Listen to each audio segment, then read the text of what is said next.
వచ్చేసారు కదా. అద్దాలు పలగొట్టుకొని ఒక అమ్మాయికి ఇక్కడ ఒక అమ్మాయి బ్లడ్ కారుతో ఒక్కొక్కళ్ళు బయట 2 సంవత్సరాలు తీసుకోవడం ఏంటి బయట తగిలి మీద ఎక్కి పిల్లని లాక్కున్న పిల్లని కిటికీల నుంచి బయటకు అందించడం, ఇవన్నీ నేను బస్సులో ఉండి చూశాను. దేవా, నేను ప్రార్థన చేసుకుని బయలుదేరా కదా, నాకు బస్సు పోయింది ఏంటి, పెళ్ళి అందలేదు ఏంటని నేను చాలా బాధపడ్డాను. ఈ బస్సులో ఉంటే ఇప్పుడు ఆ రక్తాలు కారి చేతులని కాళ్ళు వల్ల నేను కూడా ఉండేవాడిని. ఆయన ఆ బస్సు తప్పించటం నీ కృప. దేవుని స్తోత్రం, దేవుని స్తోత్రం. ఆ బస్సు నిజంగా నేను నాకు అందినట్టు ఎక్కినట్టయితే ఏం జరిగేది చెప్పండి? నేను కూడా అందులో చెయ్యరిగేదో కాలిరిగేదో దెబ్బలు తగిలేదో మనిషి చచ్చిపోవడం ఏం జరిగేది.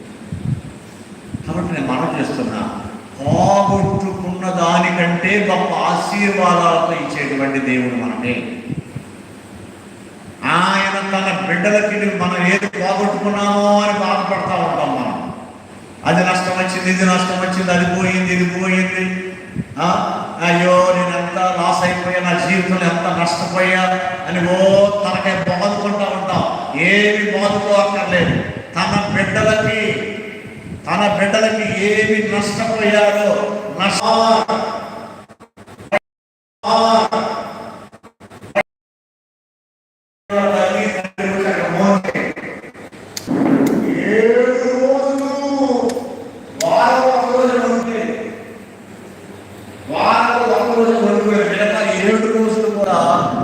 ఒకటింటికి ఫోన్ చేయడం అంత హాయి కదా.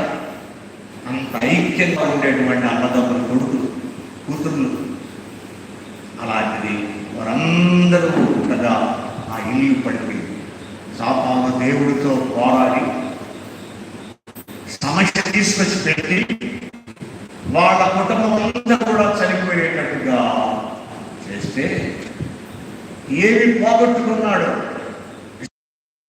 కుమారులు పోయారు, కుమార్తెలు పోయారు, ఆస్తి పోయింది, అంతస్తు పోయింది, గొర్రె